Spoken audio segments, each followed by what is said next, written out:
Hello, everyone, and welcome back to Perceive 2021. We're excited to have you join us today. And I'm pleased to welcome Dr. Aishik Ghosh, who is a researcher at Berkeley Lab. And he will be presenting today on uncertainty learning for high energy physics. So thank you for joining us, Dr. Ghosh.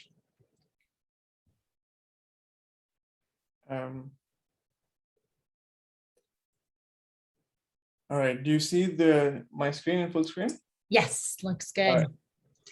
Okay, thank you very much for the introduction, and thanks to the organizers for inviting me to this very interesting conference. I'm Aishik Ghosh, a particle physicist, and I'll be talking about uncertainty-aware learning for high-energy physics. So as a physicist, I spend most of my time thinking about the fundamental constituents of matter. You can think of these pictures as being similar to a periodic table, except that instead of elements, we're representing the most fundamental particles that we know of that we can use to describe our universe. So on the top left, we have quarks. The ones, the up and the down quark are the lighter ones, which can come together and make the proton or the neutron. On the bottom left, you see the electron and its cousins. On the right, you see the force carrier particles. So these are the particles that propagate forces like the electromagnetic force, the strong nuclear force, or even the weak nuclear force. However, a lot of us feel that perhaps the most interesting particle of all is the Higgs boson particle in the middle over there. This one gives masses to the other particles. The other particles aren't able to acquire mass on their own. So what they have to do is they have to interact with the Higgs field in order to acquire mass from the Higgs field. And that means that a lot of them interact with the Higgs. And if we study the Higgs particle, we can understand more, not only about the particles that we know of, but also possibly about new particles that we're yet to discover and that might completely change our understanding of how the universe works. It's harder and harder to produce particles that have a higher mass. So how do we create these kind of quarks, which possibly don't even exist in protons? What we do is we accelerate them at very high energies, give them a lot of energy, and then we smash them and let the magic happen. So when we're smashing them, it creates new particles that weren't there in either of the protons that we were colliding. Now, it's not enough just to collide them. We also have to detect what happened after the collision. For that, we need to build these massive cameras, these detectors. It takes several years to build them. And as you can see, they're pretty big, quite a lot bigger than the size of a single human being. But on the other hand, they're incredibly precise. We want nanometer precision. So once we've built this detector, we place it on a ring that's even bigger. So that's a 17-mile round ring. We place it about 600 feet underneath the ground. And we thought Switzerland sounds like a nice place to put it. So that's where it is. And our detector is one of 4 detectors that's placed on this ring. So the ring accelerates these protons and produces collisions for each of these experiments. It generates 40 terabytes of data every second just for our Atlas experiment. And unfortunately, we can't even save all of this data. We throw away 99.998% of all the data. And physicists worldwide come together not only to design these experiments, but also to collaborate on the analysis of the data. Already in 2008, you could see papers like this one from Nature talking about how physicists will need to brace themselves for this tsunami of unlabeled data. And it's only gotten worse since 2008, worse or better, depending on how you see it. And of course, if we have a lot of data, you want to use machine learning, but how do you do that if you don't have labels? That's where simulator-based inference comes in. The idea here is that apart from building our detectors with immaculate precision, we also make a model of them in our software. We simulate how a particle interacts with some material, but also we need to calculate exactly how a particle will interact with another particle using quantum field theory calculations.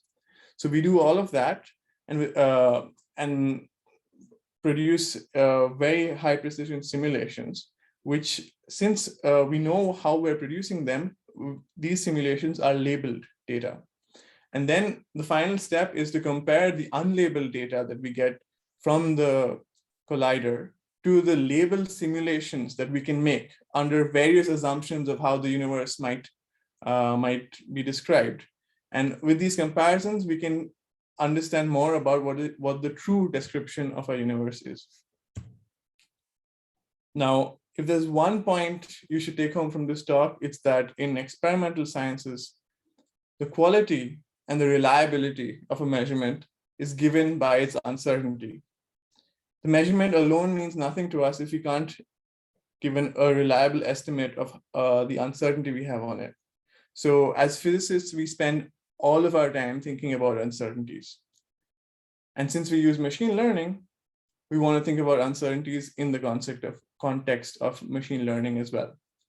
So we're using machine learning for all kinds of things, for fast simulation using generative models, classification of signal versus background, regression, anomaly detection, removing detector effects, and so on. There are many, many applications.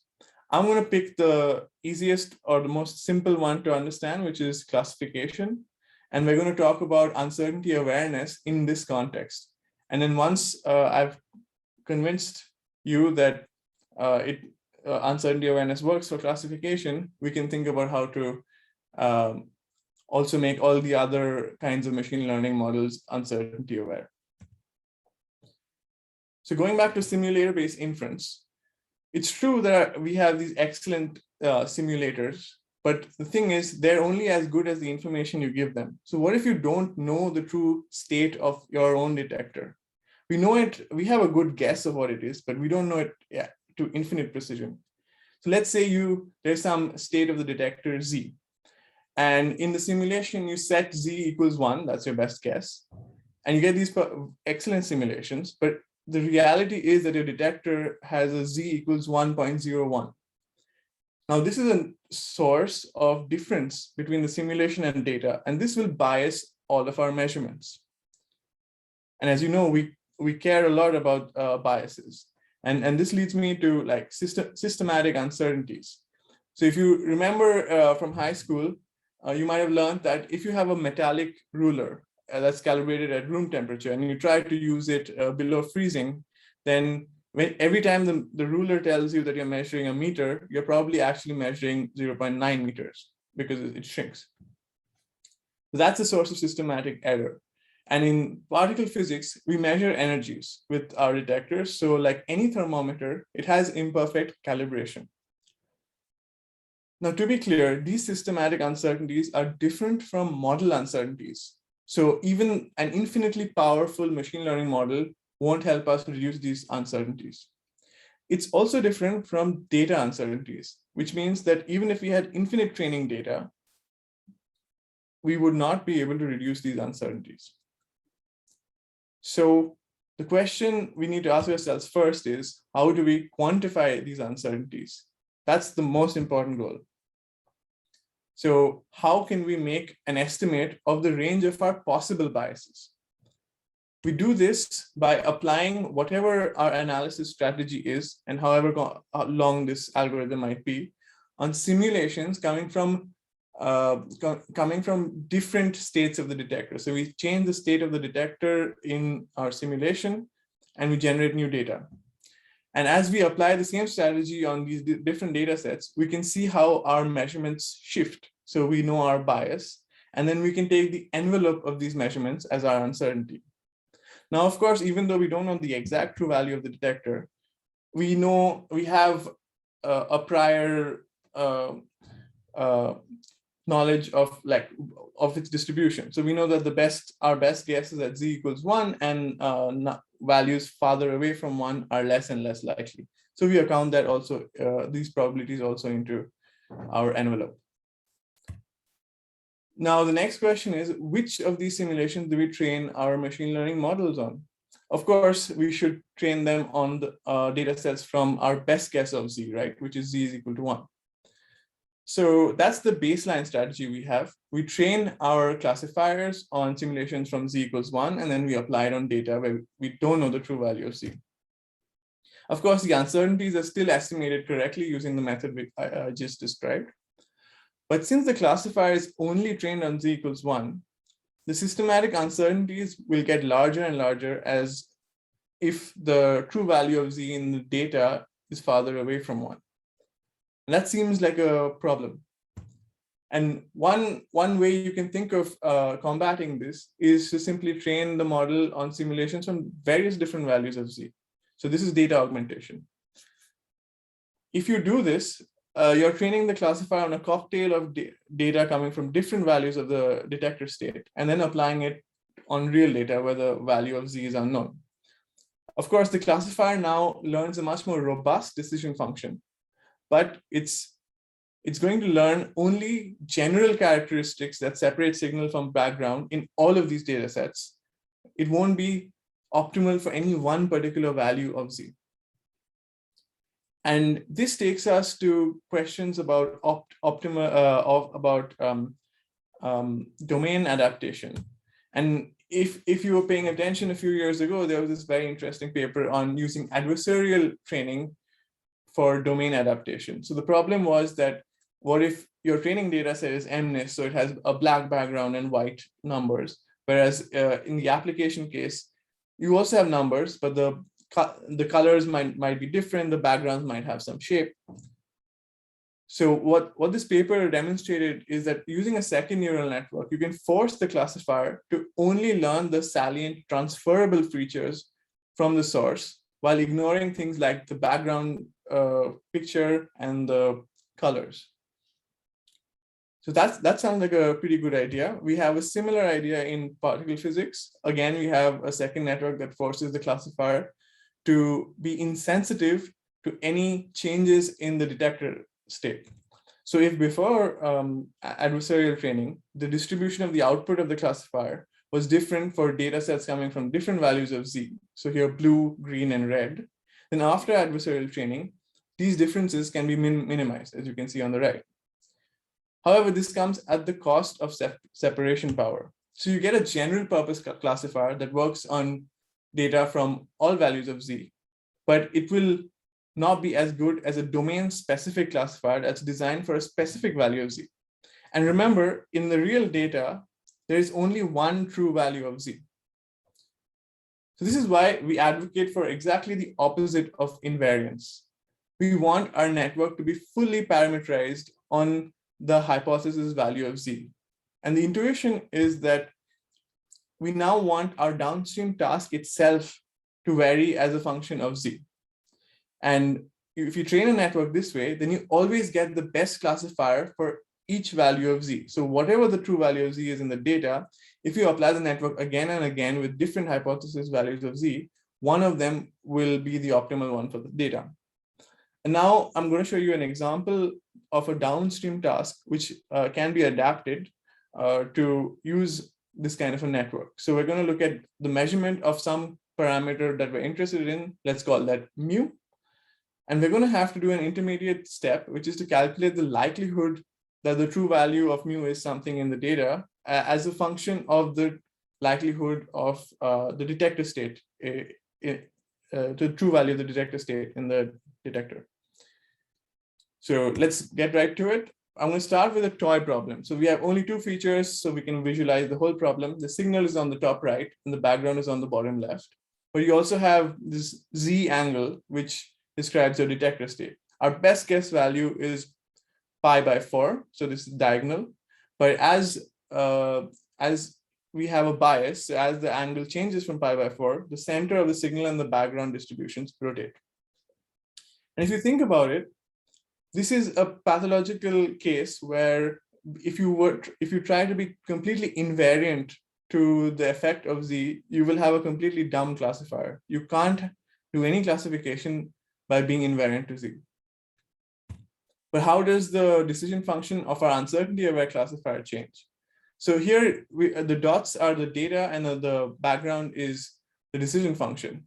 On nominal data, our uncertainty aware classifier makes the correct diagonal decision function, which is optimal for this problem.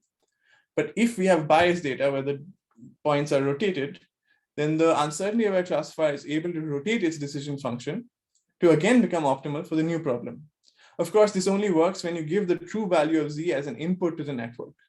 And you might very well ask, in the real life problem, we don't know the true value of z a priori. So would this classifier still help? And the answer is yes, but you have to rethink your downstream strategy. And you have to evaluate the output of the classifier for a range of hypothesis values of z. Let's see how that works. So now your analysis strategy is not frozen anymore. It becomes optimized for every value of z. So let's say you take the strategy for z equals 0.7. You apply it on data, but you also apply it on simulation that comes from the corresponding value of z. And then you compare the output for the simulation and for the data. And you do this for every value of z. And then you can calculate a distribution of the likelihood as a function of the parameter you're interested in measuring, mu, and also the detector state z.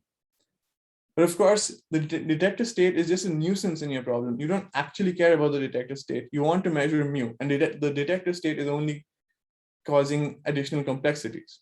So wouldn't it be nice if we can get rid of this dependence? You can do that using a statistical procedure called profiling. What that means is you just take the maximum likelihood point for each value of z, each value of mu to get rid of z. And having done that, we get a distribution of our likelihoods as a function of only the parameter of interest. This is a very typical plot in high energy physics. What you have to know is that each of these parabolas represent a different analysis strategy. And the width of these parabolas describes our total uncertainty on the measurement. So the narrower the parabola, the more certain we are about our measurement. And we can see that using the uncertainty aware classifier, we have a much smaller uncertainty compared to using any of the other compared methods, whether it be data augmentation, adversarial training, or just the baseline method. So this looks encouraging on our toy problem. Now let's attack the real problem that we wanted to solve. So this is a problem of hunting for the Higgs boson. The data set was originally released for the record-breaking Higgs ML Kaggle challenge, which you might remember was the launching pad for the XGBoost algorithm. Now we complicate that data set by adding the problem of systematic uncertainties that come from unknown values of the detector state.